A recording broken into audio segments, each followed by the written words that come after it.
প্রত্যেকটা মেয়ের কাছে রান্নাঘর হচ্ছে আপন ঘর। সেই রান্নাঘরটা যেমনই হোক না কেন, সেটা যদি সুন্দর গোছালো পরিষ্কার পরিচ্ছন্ন থাকে তাহলে রান্না করে কিন্তু তৃপ্তি পাওয়া যায়। ঝড়ের পর থেকে আমাদের রান্নাঘরের অবস্থা খুবই খারাপ ছিল, সেজন্য রান্নাঘরটা আজকে তুলি সকালে ঘুম থেকে উঠেই পরিষ্কার করে নুড়ি দিয়ে নিচ্ছে। আমাদের এলাকায় আমরা নুড়ি বলি, আপনাদের এলাকায় কি বলেন আমরা জানি না। এইদিকে সকালবেলায় আজকে গরুর ভুড়ি নিয়ে আসছে। আমাদের এখানে আজকে জালসা হবে, তাই আমাদের বাড়িতে অনেক মেহমান আসবে। অনেকে জালসা মানে হয়তো বা বুঝেন, আবার অনেকেই বুঝেন না। তো যারা যারা জালসা মানে বুঝেন না তারা অবশ্যই কমেন্টস করবেন, আমি বুঝিয়ে দিব। তো গরুর ভুড়িগুলো আনার পরে এই তো গরুর ভুড়িগুলো আমরা গরম পানি চুবিয়ে তারপরে এগুলাকে সুন্দরভাবে পরিষ্কার করে নিলাম।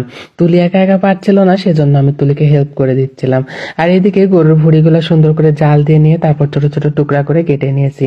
আর খাঁটি ফ্রেশ সরিষার তেল দিয়ে এবার আমাদের রান্না শুরু। মাটির হাঁড়ি রান্না, তারপর আবার লাকড়ির চুলা, বুঝেন রান্নাটা কতটা টেস্টি হতে পারে। আর তুলির হাতে রান্না বলে কথা। তো মশলা পেঁয়াজ সবকিছু একসঙ্গে সুন্দরভাবে কষিয়ে নিয়ে তারপর ছোট ছোট করে টুকরা করে রাখা ভুড়ি এবং ছোট ছোট টুকরা করে রাখা আলু একসঙ্গে দিয়ে দিলাম। আসলে কি, অনেকে শুধু ভুড়ি খেতে পছন্দ করে, আমার কিন্তু ভুড়ির সঙ্গে আলু দিলে বেশ ভালো লাগে। ভুড়ির চাইতে ভুড়িতে ভেজে রান্না করা যে আলুটা, ওটাই আমার কাছে বেশি ভালো লাগে। আজকে আমাদের বাড়িতে অনেক মেহমান আসবে, আমার ফুপুরা আসবে, খালারা আসবে, ফুপাতো বোনেরা আসবে, আমার নিজের বোনেরা আসবে, সবাই আসবে, অনেক মেহমান আসবে। তো এখানে অনেকে আবার বলতে পারেন, আপনারা কি শুধু আপনাদের মেহমানকে গরুর ভুড়ি খাওয়াবেন নাকি আর কিছু খাওয়াবেন? আরে বাবা না, শুধু কি ভুড়ি রান্না হচ্ছে, গরুর মাংস রান্না হচ্ছে, ভুড়ি রান্না হচ্ছে, আরো অনেক কিছু রান্না হচ্ছে। এইদিকে দেখেন তুলি রান্নাটা চেখে দেখছে কেমন হয়েছে। আসলে রান্নাটা দেখতে যেমন সুন্দর হয়েছে, খেতেও তেমন সুন্দর হয়েছে। আর আজকে আমরা কি কি রান্না করলাম সেটা দেখাবো। এখানে আমরা ভাত রান্না করেছি, এইখানে সামুদ্রিক নারকেলি মাছ ভাজা করেছি, এখানে ডাল রান্না করেছি, পরোটা করেছি, তারপরে গরুর মাংস ভুড়ি, ওইগুলো আসলে ধরা ছিল না আমার ক্যামেরাতে, এজন্য আসলে দেখানো হয়নি। তো এই যে তুলি তাদের সবাইকে খেতে দিয়ে দিচ্ছে। আমার যতগুলা ফুপু আছে, খালা আছে, বোন আছে, সবাই আসছে, সবাইকে খেতে দিয়েছে।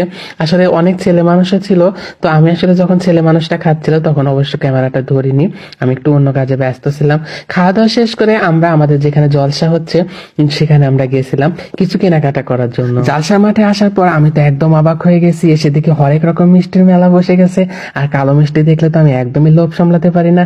এখানে শুধু মিষ্টি না, অনেক রকমের জিলাপি ছিল, গরম গরম জিলাপি। আর ছোট বাচ্চারা বেলুন নিয়ে খেলাধুলা করছিল। আমার কাছে কিছুক্ষণের জন্য মনে হচ্ছিল আমরা কোনো মেলায় চলে এসেছি। এদিকে তুলি বায়না ধরেছে সেও মেলায় যাবে, মানে জালসার মাঠে যাবে, কিছু কেনাকাটা করবে। আমার ছোট বোন আর তুলিকে কাঁকড়া আর হাতে চুড়ি নিয়ে দিলাম। আজকে তুলি আর আমার ছোট বোন যে দুইটা ড্রেস পরে আছে, এই ড্রেস দুইটা আমি নিয়েছি মেরির শপ এই ফেসবুক পেজ থেকে। আমি সবসময় ওদের দুজনকে একই রকমের কিছু দেওয়ার চেষ্টা করি। তো এই থ্রি পিস গুলো আমার কাছে পার্সোনালি ভাবে খুবই ভালো লাগছে। এখানে শুধু থ্রি পিস না, কাপল সেটও পেয়ে যাবে, অনেক সুন্দর সুন্দর ম্যাচিং কাপল সেট। আজকের ভিডিওটা আপনারা যারা সর্বোচ্চ শেয়ার করে দিবেন তাদেরকে মেরির শপ ফেসবুক পেজ থেকে এরকম সুন্দর একটা থ্রি পিস অথবা একটা কাপল সেট আপনারা যেটা চান সেটাই পেয়ে যাবেন। শেয়ারের স্ক্রিনশটটা আপনারা মেরির শপ পেজে মেসেঞ্জারে দিয়ে দিবেন, তাহলে আপনারা পেয়ে যাবেন। তো পেজটি আমার ক্যাপশনে ট্যাগ করা থাকবে। আপনারা যারা এরকম সুন্দর সুন্দর থ্রি পিস কিনতে চান অবশ্যই সবাই চেক আউট করে আসবেন।